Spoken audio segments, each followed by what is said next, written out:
Price the lord. పునరుద్ధానుడైన యేసుక్రీస్తు నామములో మీ అందరికీ నా శుభాలు. బాగున్నారా?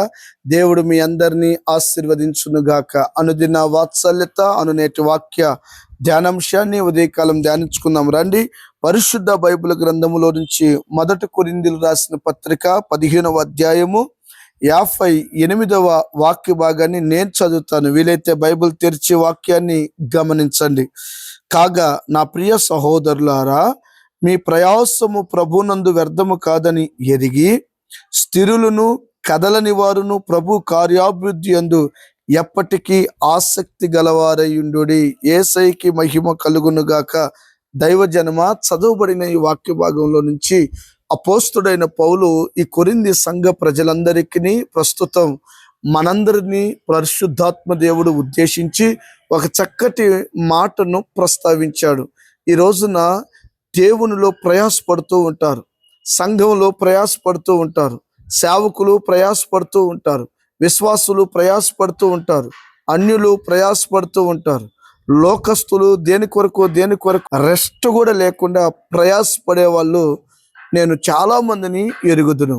అయితే ఈ రోజున భూ సంబంధమైన వ్యక్తులు పడుతున్న ప్రయాసము ఈ యొక్క మనుషులకు, వ్యక్తిగత జీవితానికి, ఏవండి ప్రపంచానికి అది ప్రయోజనమో లేదో నాకైతే తెలియదు, కానీ క్రీస్తునందు పడుతున్న ప్రయాస అది వ్యర్థము కాదని మనిషి ఎరిగిన వాడై ఉండాలి. చాలా మందికి గమనిస్తే దేవునిలోకి వచ్చిన తర్వాత జ్ఞానం ఉండదు. దేవునిలోకి వచ్చిన తర్వాత ఆయన ఎవరో, ఎట్టివాడో, ఎట్టి కార్యాలు చేస్తాడో అనేది ఆలోచన ఉండదు. అందుకనే నా జీవితం వ్యర్థమేమో, నా ప్రయాస వ్యర్థమేమో, నా బ్రతుకు ఇంతేనేమో, నేను నష్టపోతున్నానేమో అనేది సాతానుగాడు మన జీవితంలో కలిగిస్తూ ఉంటాడు. పౌలు గారు అయితే ఏవండి ప్రభునందు పడుతున్న ప్రయాస వ్యర్థము కాదు అన్నాడు. ఎందుకన్నాడు? ఏవండి ఆయనకి ఏమన్నా పెళ్లి కావాల్సి వచ్చిందా? ఏవండి ఆయనకి ఏమన్నా ఇల్లు కావాల్సి వచ్చిందా?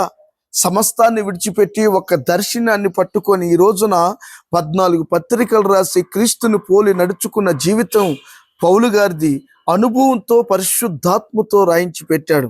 ఈ వాక్యం వింటున్న నీతోనే ప్రభు మాట్లాడుతున్నాడు. బిడ్లారా, నీ జీవితంలో స్థిరత్వం కలిగి ఉండాలి.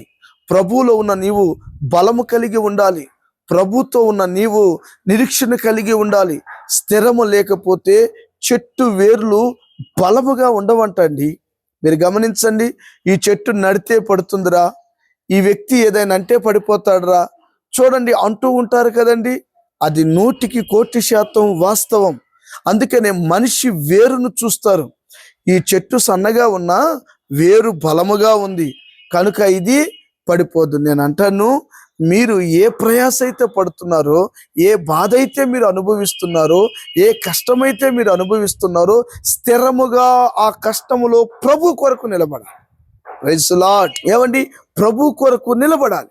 ఎప్పుడైతే ప్రభు కొరకు మనం స్థిరంగా నిలబడతామో, అప్పగించిన పనిలో స్థిరముగా నిలబడతాము, స్థిరపడిన వాడంట బలపరచబడతాడంట. Praise the Lord. అందుకనే కీర్తనకారుడు అంటాడు, అతడు నీటి కాలువల ఎర్రను నాటబడిన వాడై, నాటబడిన మొక్కై, నాటబడిన వ్యక్తి. ఏవండి, చూడండి, అది ఎప్పుడు ఫలములిచ్చే చెట్టుగా ఉంటుంది. ఎందుకంటే ఆ వేరేమైందో తెలుసా? భూమిలో పాతుకుపోయి స్థిరపడింది. ఏమండి, అందుకనే పౌలు అంటాడు, మీరు స్థిరపడి బలపరచబడండి అంటాడు. ఈ రోజున స్థిరత్వం లేని నీ జీవితంలో దేవుడు అంటున్నాడు, నీ హృదయాన్ని స్థిరపరచుకో, నీ ఆలోచనని స్థిరపరచుకో, నీ దర్శనాన్ని స్థిరపరచుకో.